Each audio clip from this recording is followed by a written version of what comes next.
చేసిన దేశభక్తి కోసమే కదా. జై బోలో భారత్ మాతాకి, జై బోలో భారత్ మాతాకి.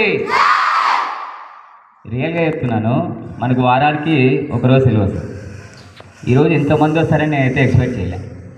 చాలామంది వస్తున్నారు. అసలు ఏదో క్లాస్ నుంచి 10 మెంబర్స్ వస్తారు, 20 మెంబర్స్ వస్తారేమో అనుకున్నాం. సో ఓవరాల్గా 6th నుంచి ఇంటర్మీడియట్ వరకు చాలా మేజర్గా వచ్చారు. చాలా సంతోషము.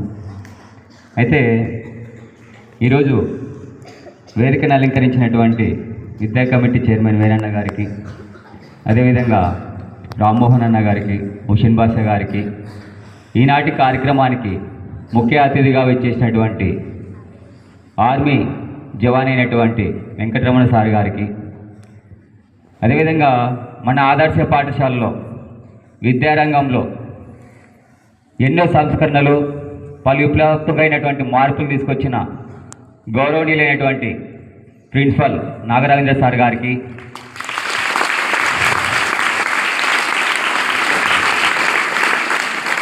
మరియు విద్యార్థి ఉపాధ్యాయులకు అందరికీ ముందుగా గణతంత్ర దినోత్సవ శుభాకాంక్షలు.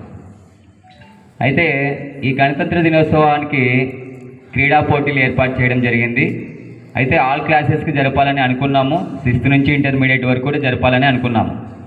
అయితే అనుకోకుండా మీ బ్యాగ్లకు ఏమో తెలియదు కానీ ఇంటర్మీడియట్ వాళ్ళకి ప్రీ ఫైనల్ ఎగ్జామ్స్ వచ్చాయి, ఇంటర్మీడియట్ 10th వాళ్ళకి స్టడీ అవర్స్ వచ్చాయి. సో కాబట్టి అండర్ 14 కేటగిరీ తీసుకున్నాము. 9th వాళ్ళు అండర్ 17కి వస్తారని. సో మళ్ళీ చాలా అవకాశాలు ఉన్నాయి, మళ్ళీ కూడా జరుపుతాము. ఓకేనా? సో అయితే ఈ క్రీడా పోటీలకు మేము క్రీడలు మాత్రమే ఏర్పాటు చేశాం. కానీ క్రీడా పోటీలు ఏర్పాటు చేస్తుంటే చైర్మన్ సార్ గారు, మన కమిటీ సభ్యులు అందరూ ఏమని చెప్పారంటే ఈ క్రీడా పోటీలకు బహుమతులు మేము ఇస్తాము అని ముందుకు వచ్చినటువంటి మన విద్యా కమిటీ చైర్మన్ వేణన్న, రామ్మోహన్ అన్న, అదేవిధంగా ముషన్ సార్ గారికి మనం ఎంతగానో అభినందించాలి. ఓకే, నేను నిన్న కూడా చెప్పాను,